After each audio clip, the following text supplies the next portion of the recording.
اگر کسی شخص میں مسلسل اداسی پائی جاتی ہے،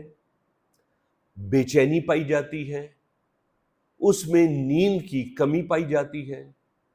اور خصوصاً خود اعتمادی کی کمی پائی جاتی ہے، اور اس کے ساتھ ساتھ ایسا شخص اگر خود کو دنیا سے الگ تھلگ کر لیتا ہے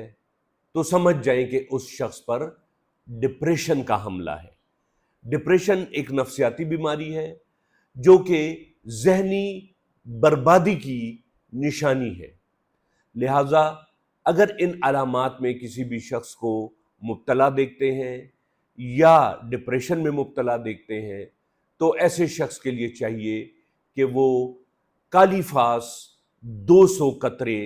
5 قطرے صبح نہار اور 5 قطرے رات نہار 2 گھونٹ پانی میں پیے تو انشاءاللہ تعالی ڈپریشن کا یہ حملہ دور ہو سکتا ہے۔